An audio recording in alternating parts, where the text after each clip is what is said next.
Salford City stagnation could end with Manchester United raid for coach Neil Wood.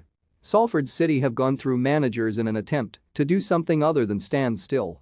Now they have a man with a plan. It is easy for clubs with grand ambitions and the accompanying finances to get sucked into signing big-name players and expecting it all to just happen. For Salford City, that had worked to a T, and then to a degree as the Ammies rose through the non-leagues to become regulars at the EFL table over the last few years. But the class of '92 owned club have not found life in League Two quite as much to their liking after their stratospheric rise from the 8th tier of English football when Gary Neville and co. took joint ownership 8 years ago. For all the collective wealth of experience and money amongst its decision-makers and investors, Salford were and are making the same mistakes as many a newly rich club. Sign big players, appoint a well-known manager and hope that enough sticks to the wall to constitute success. The last few seasons have not been a failure, but they have not been a success either. Former joint managers and masterminds of the rise through the non-leagues, Bernard Morley and Anthony Johnson, had their limitations but were good in getting the club where they needed to be. The three successors, Graham Alexander, Richie Wellens and the recently departed Gary Bowyer, were all bigger names with nary a semblance of continuity or planning between them. Like with the richly assembled squad laid out before each of them, success was expected without the prior planning and groundwork required. Salford have reached a level where it needs more than being the richest boys in the playground to intimidate their contemporaries.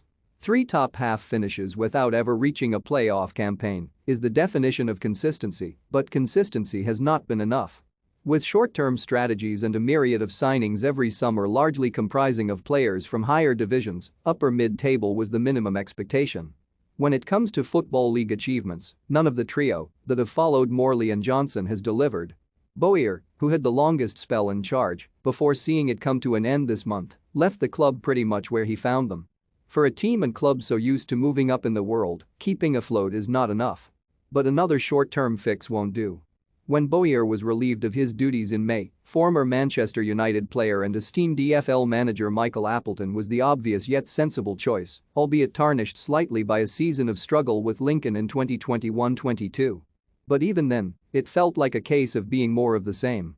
Instead, the announcement that Manchester United under-23 manager Neil Wood would be the new man seems to signify a turning of the tide in this corner of Greater Manchester. Wood endured a tough playing career which started at Old Trafford and was blighted by injuries, cutting short his days as a creative and talented midfielder. Instead, he put in the hard yards to become the highly respected coach he is today. It feels like that is exactly what Salford needed. For all the former Old Trafford boys to litter the director's box and the lineups over the years, a former United man is yet to take to the touchline. Wood has had close involvement with co-owner Nicky Butt during their time working together at the Red Devils, and it would be foolish to dismiss this as being a job for the boys. But a job for the boys is more than acceptable when it presents Salford with the chance to push onto the next stage of their development. Being a promoted club from the National League and doing okay in League Two is not just the norm. It is somewhat expected. No club has ever made an immediate return to the National League since automatic promotion and relegation were introduced between the two divisions 3 decades ago. Sutton United have proved that it is possible to come up and fight for promotion with far less resources and are far from alone in that respect. Salford should not be competing for promotion to League One because they have the financial backing. It is the trajectory expected of clubs in their position. That money to run the club should be being used well enough to propel the Ammies to the next division with relative ease. But rather than aim for perennial shortcuts, Salford have started the summer with the first positive steps in showing that this particular leopard can change its spots. Big names have not worked. A longer-term plan was needed to make the most of this club's continually rising potential, and Neil Wood could be the man who helps deliver on that with his outstanding ability to develop younger players, as has been the case during his time at Old Trafford.